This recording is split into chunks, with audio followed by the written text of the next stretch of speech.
आने वाले भविष्य में हिंदुस्तान में बीजेपी चुनाव जीतने के लिए हिंदू मुसलमान के बीच दंगे करा सकती है। हिंदू मरे या मुसलमान मरे, लेकिन इनको सत्ता से मतलब है। और देश की जनता इस बात को भली भांति जान गई है कि आज तक 70 सालों में ऐसा बुद्धिजील, कायर और नकारा प्रधानमंत्री पहली बार देखने को मिला। इतना कमजोर, जो चाइना के खिलाफ आवाज़ नहीं उठा सकता है, पाकिस्तान के खिलाफ आवाज़ नहीं उठा सकता है। देश में हिंदू मुसलमान, भारत पाकिस्तान, मंदिर मस्जिद, जो घटनाएं वहाँ पे घटी हैं मणिपुर में, जिस तरह से बेटियों को नंगा घुमाया गया, जिस तरह से पुलिस प्रशासन के थानों पे हमला करके वहाँ से हथियार लूट करके, गोला बारूद लूट करके ले जाया गया, क्या उस तरह की घटना बंगाल या बिहार, झारखंड, छत्तीसगढ़ या राजस्थान में घटी हैं? वहाँ का मुख्यमंत्री क्या देशवासियों के सामने ये कहा है, ये बोला है कि हमारे वहाँ ऐसी तमाम सैकड़ों घटनाएं घटी हैं? वहाँ के एन बीरेन सिंह को के अंदर अगर थोड़ी भी नैतिकता बची हो तो उनको अपने पद से इस्तीफा दे देना चाहिए। उन्हीं की पार्टी की गवर्नर, जो मणिपुर की गवर्नर, उन्होंने कहा कि मैं अपने पूरे जीवन में इस तरह का वाकया मैं पहली बार देख रही हूँ, इस तरह से घिनौना कुकृत।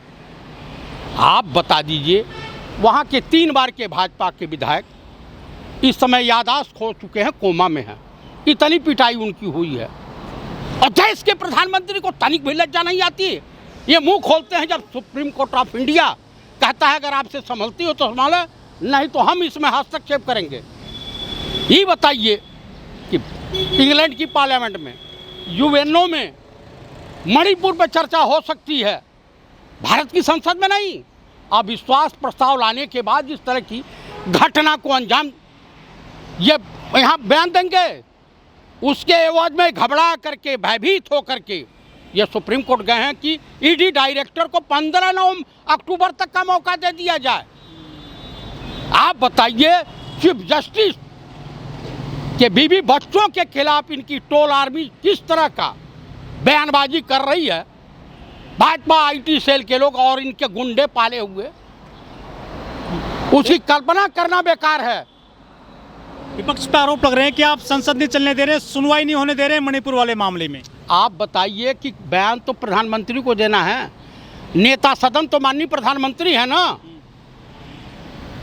अगर इतने चिंता थी तो 3 दिन जा करके देश के गृह मंत्री अमित शाह जी तथा कथित चाणक्य, भाई हर गंजा आदमी अगर चाणक्य हो जाए तो देश का जो भले हो जाएगा।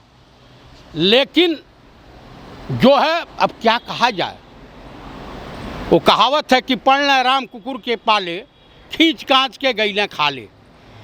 ये जब सत्ता से जाएंगे और इनके साथ जब देश का कानून सख्त रवैया अपनाएगा, तब इनको पता चलेगा कि गोधरा कांड से लेकर के ये मणिपुर, अभी आपको ये दिखाई दे रहा है। ये गाना आया था जिसमें कहा गया है कि बेबी को बेब पसंद है और देश के माननीय प्रधानमंत्री श्रीमान नरेंद्र दामोदर दास मोदी और राजा बाबू को संजय मिश्रा पसंद है। जिस संजय मिश्रा को 31 जनवरी तक वैध माना गया है, 31 जुलाई तक, वो संजय मिश्रा जो है का कार्यकाल बढ़ाने के लिए, ताकि जो इंडिया घटक दल है उनके नेताओं को डरा धमका करके किसी तरह से इस गठबंधन को तोड़ा जाए। मेन है जिस तरह से इन्होंने मणिपुर की, वहाँ महाराष्ट्र की सरकार गिराई और मध्य प्रदेश की सरकार गिराई, कर्नाटक की सरकार गिराई और तमाम स्टेटों में इन्होंने यही हाल किया, ताकि ये रहेंगे तो इन्फोर्समेंट डायरेक्टर के मार्फत हम इंडिया घटक दल के नेताओं, चाहे वो अखिलेश यादव हों, तेजस्वी यादव हों या नीतीश कुमार हों, इनको हम बरगला सकें या इनको मजबूर कर दें कि आप अगर हमारी बात नहीं मानोगे तो हम जेल भेज देंगे। उसके एवज में और 40 साल से मणिपुर में जो वाकया घटा है, जो घटनाओं को अंजाम दिया गया है, म्यांमार से आकर के लोग इंडिया में प्रवेश करके दूसरे देश के लोग आकर के उन्होंने जो कुकृत किया है देश में, उसके लिए देश शर्मसार है कि इनके पूर्वज जो हैं ईस्ट इंडिया कंपनी के दलाल थे, चाटुकार थे और नवाज शरीफ को डॉक्टर मनमोहन सिंह के शपथ ग्रहण समारोह में नहीं बुलाया गया था या पाकिस्तान के किसी पीएम को, यह नरेंद्र मोदी ने बुलाया था। तो उनकी इंडियन मुजाहिदीन से मोहब्बत और ईस्ट इंडिया कंपनी की मोहब्बत उजागर होती है। इनका एक सांसद है बेहुद्दा आदमी,